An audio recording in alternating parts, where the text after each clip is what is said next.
All right, welcome to The Explainer.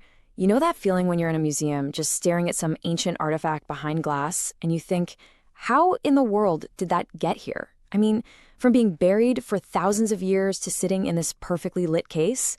Well, that's exactly what we're going to unpack today. We're going to follow that whole journey, from the dirt to the display. So here's how we're going to break it down. First, we'll get into this super high-tech science of the dig. Then we'll take a look inside a truly world-class museum, the Grand Egyptian Museum, to see where this stuff actually goes.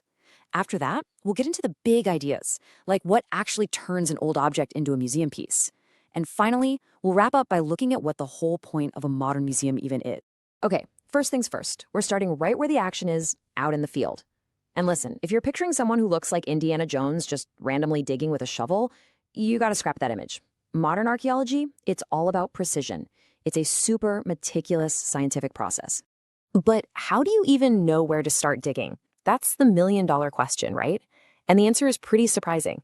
The most important first step has nothing to do with digging at all. It's all about using some incredible tech to see what's hiding underground before you ever move a single speck of dirt. I mean, the toolkit archaeologists have these days is seriously like something out of a sci-fi movie.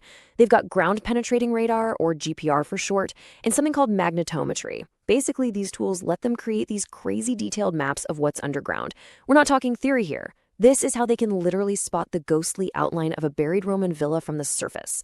You combine that with satellite images and walking the ground, and boom, you can pinpoint exactly where you need to focus, which saves a ton of time and, more importantly, protects the site. All right, so once they do start digging, the name of the game is control. Absolute control. And here's why. Excavation, believe it or not, is destructive. You only get one shot to dig a site. That's it. So every single step is planned out to get the most information possible. They lay out the super precise grid, they remove the soil layer by layer by layer, and everything, I mean everything, gets photographed, mapped, and recorded. As for the tools, forget big shovels. Think more like trowels, tiny brushes, and yeah, even dental picks for the really delicate stuff. And this is where all that planning slams into reality. The challenges can be immense. Just imagine you're digging in Egypt's Nile Delta. The water table is so high, you need these massive pumps going 24/7 just so your dig site doesn't flood.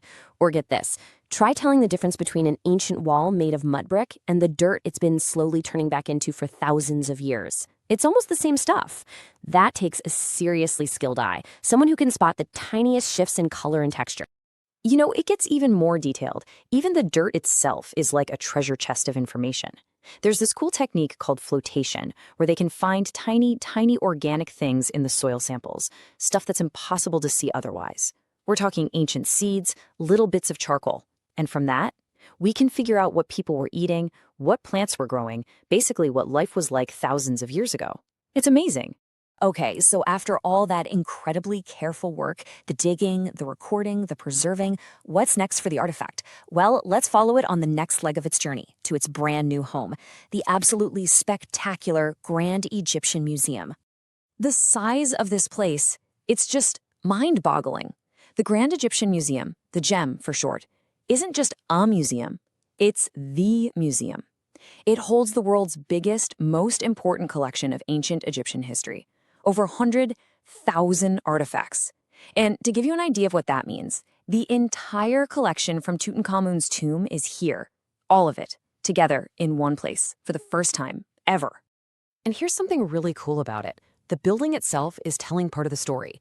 The GEM isn't just a box to hold stuff. No way. The way it's designed, how big it is, even the direction it faces, it's all meant to have this visual conversation with the Giza pyramids right there on the horizon.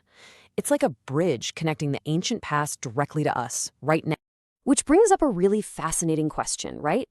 How does an object that was once just normal, a pot for carrying water, a farming tool, a necklace somebody wore, how does that become a priceless treasure that represents our shared history?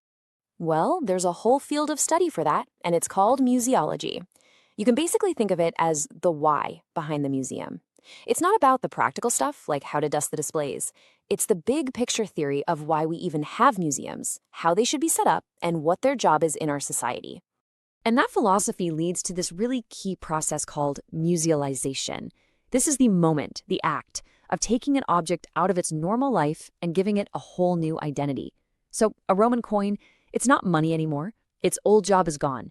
Its new job is to be a symbol, a piece of history that holds meaning for all of us.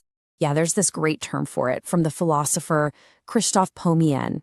He called these objects semiophores. I love that. It literally means carrier of meaning.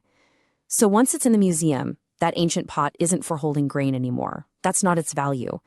Its new purpose is to carry a story from the past right into our hands, into the present. So, okay, if museums aren't just fancy warehouses for old stuff, then what is the mission of a place like the Grand Egyptian Museum today? What's its ultimate purpose? Well, the International Council of Museums, ICOM for short, lays it out pretty clearly. A modern museum has a bunch of core jobs. Preservation is a big one, of course, but just as important are research, education, communication, and maybe most importantly, creating a space for cultural dialogue. The whole idea is for it to be an active, living place, not some dusty, quiet hall. And underpinning all of this is a solid foundation of ethics. And this is so, so important. Ethics guides every single decision. How artifacts are acquired, how they're taken care of, making sure they're displayed in a way that's culturally sensitive, and making them accessible to as many people as possible. It's basically the museum's moral compass. You know, the way a museum communicates is really its own kind of art form. An exhibit is like a visual language. Nothing is random. The way the objects are placed, the lighting, the way you walk through the space, it's all carefully designed to tell you a story, to nudge your interpretation, and to spark a real connection, both in your head and in your heart, with the past. So what this really means is that the museum is playing the role of a mediator, a translator for you. It takes all this super complex academic research and turns it into stories that we can all connect with. See, the goal isn't just to throw a bunch of facts at you.